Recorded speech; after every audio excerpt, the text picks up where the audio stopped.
So I have to give you a very brief introduction to the history of the Hebrew Bible. You've got to know a little bit about this to know a little bit about what we call textual criticism, and we need to know that because of Deuteronomy 32:8. So, before 1947, let's think of it this way. Before the year, 20th century, 1947, scholars knew certain things about the Hebrew Bible.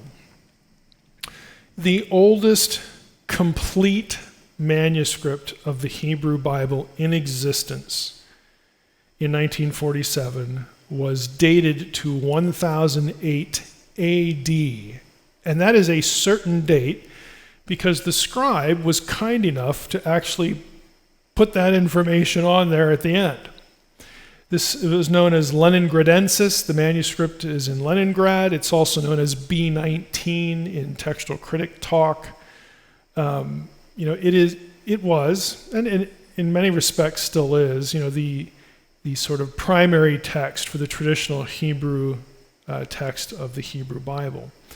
Now there was a text older than that, but it wasn't complete. 800s, maybe 900s. And that is known as the Aleppo Codex. The Aleppo Codex was missing most of the Torah, although there is suspicion. For many years it was suspected, because there were burn marks on it, that the Torah had been lost. There's a little bit in Deuteronomy there. But the belief was that the Torah had been lost in a fire, and then the rest of the Codex was there. So, people went with that. There have been parts of that Torah that have surfaced, though. And so now the suspicion is that somebody has parts of, and maybe the whole thing, somewhere, in somebody's private collection squirreled away somewhere, that it might actually exist.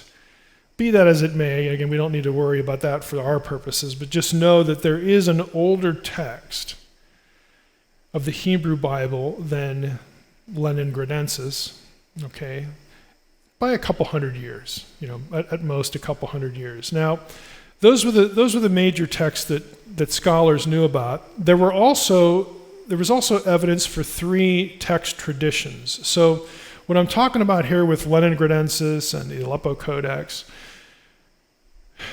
those represent one of 3 traditions. They represent what has become known as the Masoretic tradition. But before 1947, scholars knew there were at least 2 others, because not only did we have representatives of the Masoretic Text tradition, like we just talked about, there was also the Septuagint. Now, the Septuagint is the ancient Greek translation of the Hebrew Old Testament. This was done a couple centuries before Jesus. Jesus, or the gospel writers, and the rest of the New Testament writers quote from it more frequently than they do the Hebrew text and then sort of translate that on the fly in Greek, because the New Testament's written in Greek. Most of the time when you get quotations of the Old Testament in the New Testament, it's the Septuagint. For kind of obvious reasons. It's there, why not use it? Whoever created that, whoever made that Greek translation, used a Hebrew text to translate. And there are enough places in the Septuagint that couldn't possibly derive from the Masoretic text to inform scholars, okay, whatever text they used a couple centuries before Jesus, it wasn't the Masoretic text. It was something, almost identical, but there are places where it's obviously different. So there had to be at least 2 versions of the Hebrew Bible in existence in the intertestamental period, in the Second Temple period, because that's when the Septuagint was translated. And then there was a 3rd text tradition that was produced by the Samaritan community. If you recall, the Samaritans were half-breed Jews when, during the exile of the northern tribes, the 10 tribes in the north in 722 BC, when the Assyrians scattered them to the wind. Assyrian policy was to take a population you conquered and scatter them, distribute them all over your other land holdings, and then take people from those places and move them into this other place. And they did that to destroy nationality, to undermine a resistance on the basis of we're fighting for our country, because nobody lived in their country anymore. They were all scattered. So when that happened, I mean, there were still Jews here and there living in the north of Israel, and then these other people were brought in who were not Jews, and they eventually got married and had kids, and those became known as Samaritans. Well, a lot of those people wanted to preserve the worship of Moses, and they believed that only the Torah was inspired, was canonical, and they had their own version of it that reflected some idiosyncrasies in their own understanding of the Old Testament. So they had their own manuscript tradition of the Torah, the Pentateuch. So that's where we get the term Samaritan Pentateuch. So in 1947, scholars knew that, okay, in antiquity, you got at least 3 versions of the Hebrew Bible, or at least the Torah, floating around. They got at least 3. But the oldest we can go back is, 800s, 900s. And the oldest complete manuscript is right around 1000, 1008 AD. Now, all of that changes after 1947. And you probably know why. This is when the Dead Sea Scrolls were discovered. Okay, so after 1947, here's a little map of the Holy Land. The Dead Sea is sort of dead center to the right a little bit. The Dead Sea, I'll give you a different look at it, sort of zoom in on the Dead Sea. The places where you see stars there, this is from Bible.ca maps. These are the 7 locations where, the geographical locations where the Dead Sea Scrolls were found. There were actually 11 caves in these 7 locations. And so you'll see the Dead Sea Scrolls numbered, 1Q something, 5Q, 11Q, 4Q. It's just first Qumran cave, fourth Qumran cave. This is how the numbering system goes. But there were 11 caves. And you can see, the Dead Sea is, fairly close to Jerusalem. Qumran is the major location because there was a settlement there, a sect, very conservative Jewish sect, theologically very conservative, who lived out in the desert. And this is where the texts were initially found, in the caves near that specific settlement of Qumran. So this was really important. If you actually look at the text as a whole, as this chart, or this pie chart does, half of them were secular. In other words, they weren't Bible texts, and they weren't really texts about expressing religious views of the community. That's what these 3 designations mean. Secular, sectarian, the community's writing about either life in the community or stuff they believe about their community. And then biblical refers to biblical texts, copies of the Hebrew Bible. So in the sectarian material, you can have books like, Enoch. You can have, books like the Genesis Apocryphon. Scholars typically refer to that stuff as like rewritten Bible, where it's really expanded upon. But it's not a copy of the biblical text. It's like a commentary, even though there's actually a subgenre specifically, for that. But again, you get the general idea. So there are different kinds of Dead Sea Scrolls. Half of them would be sort of interesting to someone who's doing a study of Second Temple Jewish theological thinking, or again, what the status of the Hebrew Bible was at the time. Another way to look at this other graph, is if you took the biblical text, just the little quarter that was biblical, 35% of those aligned with what scholars knew before 1947 was the Masoretic Text. Again, Leningradensis, Aleppo, and then other manuscripts. So 35% of the readings, and by the way, a biblical manuscript is never a whole biblical book. Even the great Isaiah scroll is not quite the whole thing. It's most of it, most of the book of Isaiah. But a biblical scroll could be something this big or the size of my thumbnail that has, one word of the Hebrew Bible on it. It could be anything like that. But 35% of the biblical texts aligned with the Masoretic text.